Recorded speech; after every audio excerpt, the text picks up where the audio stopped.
The Swansea statue. This statue is a wooden statue, and it is named Swansea because it was created by a man in Swansea. This statue is often called the Swansea Devil or Old Nick, and the curse of this statue is related to the following story. Around the 1890s in Swansea, there was a rather old church. Many people believed that this church needed to be rebuilt, so they issued a request for everyone to submit their church designs. The person with the best design would be chosen. At that time, there was a man named Arthur Blomfield, who was a very famous architect. That day, many people submitted their designs, and Arthur Blomfield's design was the one chosen. So he was very happy, but then something happened. Among the people who submitted designs, there was a man who was very angry because his design was not chosen. He thought that his talent had been disregarded, so he was filled with resentment. On that day, the church was rebuilt according to Arthur Blomfield's design, and a few years later, a row of houses next to the church was put up for sale.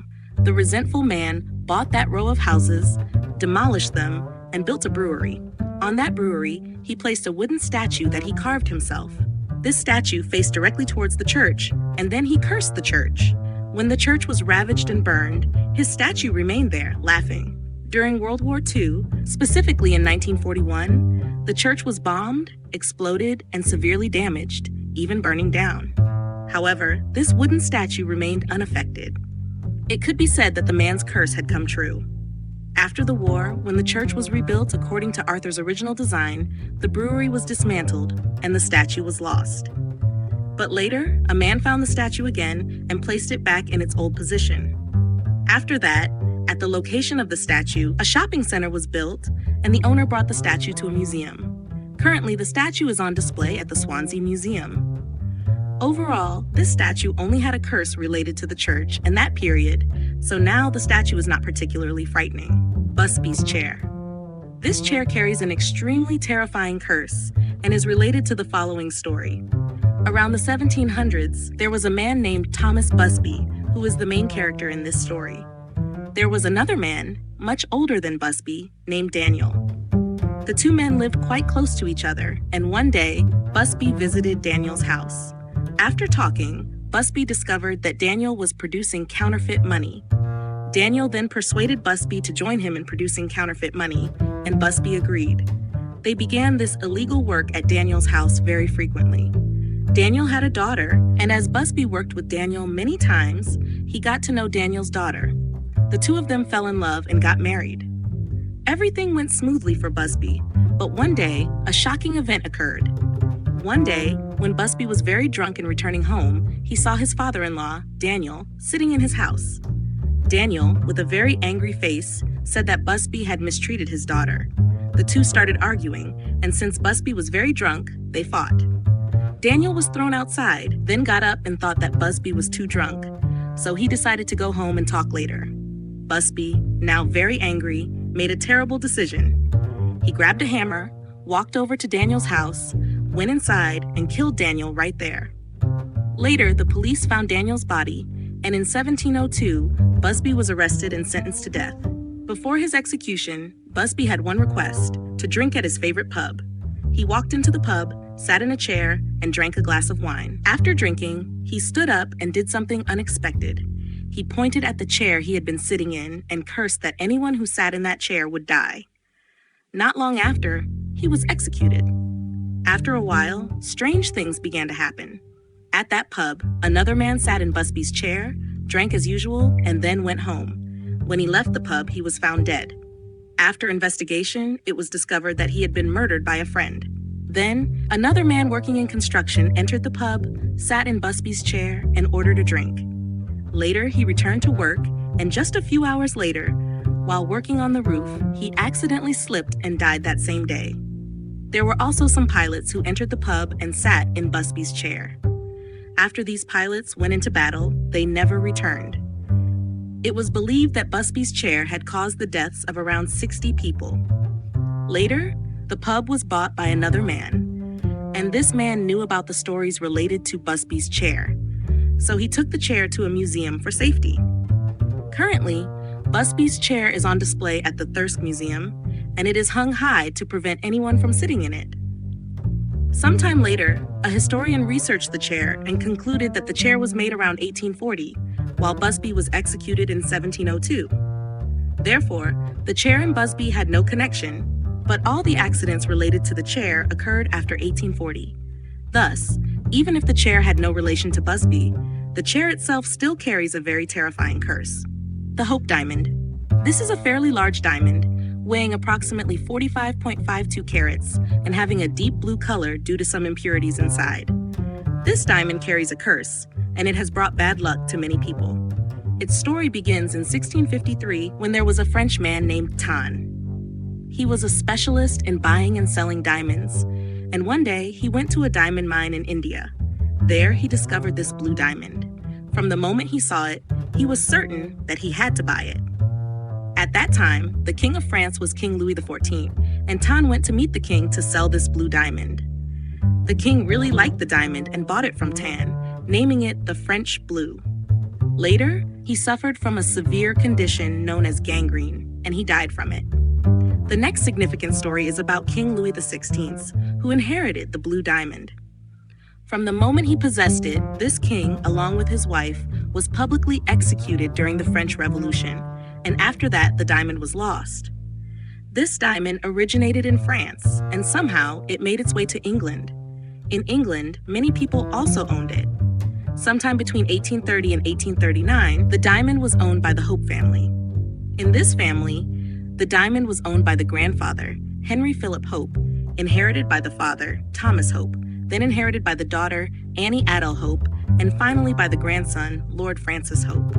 Due to the diamond's long existence in this family, it was named the Hope Diamond. Later, the diamond was owned by a woman who was the wife of the last member of the Hope family.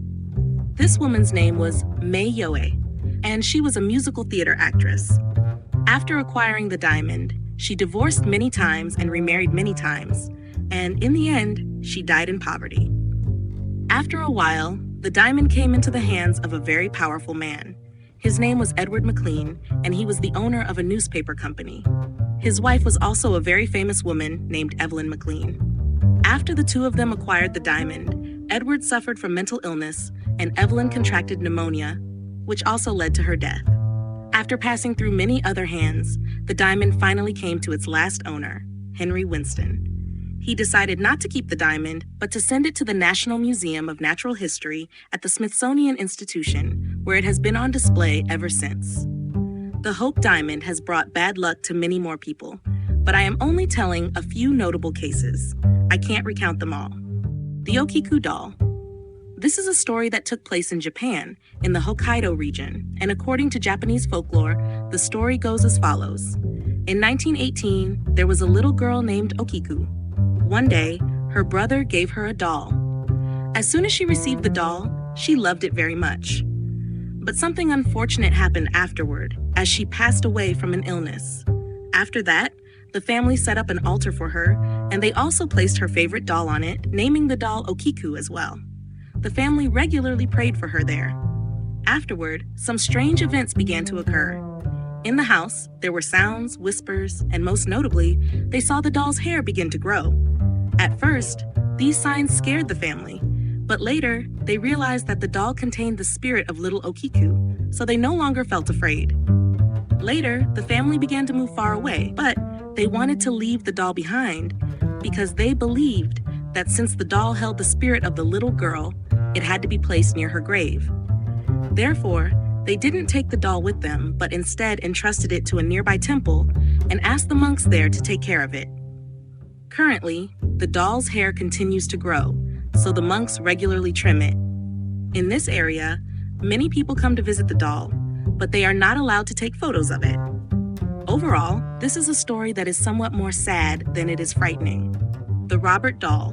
Robert doll currently looks like this, and you can see that the doll is wearing a white outfit, but originally, it didn't have this outfit. The story of Robert doll's curse begins as follows. In 1904, there was a boy named Robert Eugene Otto, who was often called Gene or Otto. One day, the boy was given a doll by his grandfather, which was bought from Germany, and as soon as he received the doll, the boy loved it very much and played with it every day. The boy loved the doll so much that he named it Robert as well. And from now on, I will call the doll Robert, and I will call the boy Otto. Whenever something unlucky happened in the house, the boy would blame it on Robert. The doll was often blamed for unfortunate events in the house, and therefore, people believed that this caused the doll to start having emotions. This is an image of Otto's house.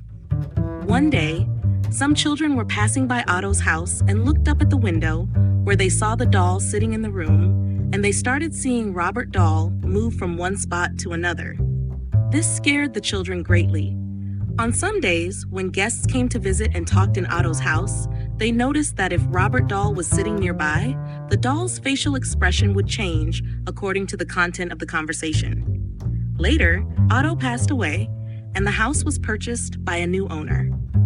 This owner kept the doll in the house for a while and then sent the doll to a museum.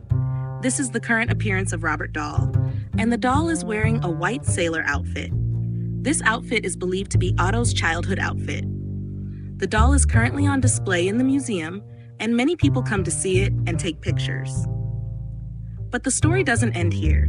The museum receives many letters, and all of these letters are apology letters to Robert, because after people met Robert, they started experiencing bad luck, such as losing their jobs, getting into car accidents, or getting divorced. They believe that all of these things happened because they didn't respect Robert, whether intentionally or unintentionally. Therefore, everyone who visits Robert now tries to show respect to him. One thing worth mentioning is that if you look closely at the doll, you can see a small dog.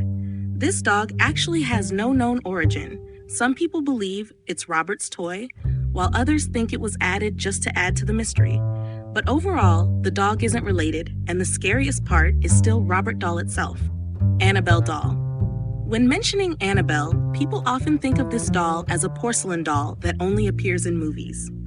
The movie Annabelle was actually inspired by a real Annabelle doll, which is this doll. The real Annabelle doll is made of fabric and was made in the likeness of a character in a comic called Raggedy Ann. The story of the real Annabelle doll goes as follows. In 1970, there was a young college student named Donna, and she was given a doll by her mother for her birthday. She returned to her dorm room with her roommate, and they brought the doll to stay with them. From here, some strange things started happening. One day, the two girls placed the doll on a sofa and then left the house to run errands. When they returned, Donna found that the doll had disappeared, and she didn't know where the doll had gone. Later, she walked into the bedroom and saw something horrifying. The doll was in the bedroom, and clearly no one could have brought the doll in there. After that, more things happened. Like one day, Donna found a piece of paper in the house with the words "Help me" written on it. Even the paper with the writing on it wasn't the type of paper she used in the house. At this point, she was too scared, and one day, she invited a medium to come and see what had happened with the doll. The medium said that the doll contained the spirit of a little girl named Annabelle, but in fact, the doll only needed to be loved and cared for, so if she and her roommate took good care of the doll, everything would be fine. But still, it was very scary. At this time, a famous couple appeared, Lorraine Warren and Edward Warren. This is a real image of the two of them. They were specialists in researching, understanding, and collecting all things related to the paranormal. One day, Donna contacted the Warrens, and they came to take the doll away. Afterward, the doll was displayed in the Warrens Museum with a warning sign that the cabinet should not be opened. All the stories I've told you were recounted by Edward Warren. He was the one who told the entire story related to Annabelle doll, so it's impossible to know whether this story is real or not. Many people even believe that the Warrens' collection is entirely fake, with no paranormal objects at all. But it can't be denied that Annabelle's story has greatly inspired the very successful Annabelle movie series. Later, the Warrens Museum was closed, and all the paranormal objects inside were removed, so it's unknown where Annabelle is now. It could be right in your house. The Dibbuk box. This is a small box designed to resemble a cabinet, and it is often used to store wine inside. The story of this box happened in 2003. On the eBay website, there was a listing for a box, and the person who listed the box shared a story related to it. This box belonged to a Jewish person who survived the Nazi Holocaust, and inside the box was a Dibbuk spirit. According to Judaism, a Dibbuk is a very dangerous spirit that often possesses the bodies of others. So clearly, this box is very dangerous. But many people still bought it. After the box was listed for sale, it was bought and resold to many people, and all those who owned it claimed that the box caused many strange things to happen to them. But all of these things later became meaningless because of a man named Kevin Mannis. He was the first person to find this box, list it on eBay, and make up all the stories about it. Later, the box was carefully examined, and they discovered that this box was not produced in Judaism, but in New York. So, all the stories related to this box are almost not true. Thanks for watching. If you enjoyed this video, please give it a thumbs up, leave a comment, and subscribe to our channel.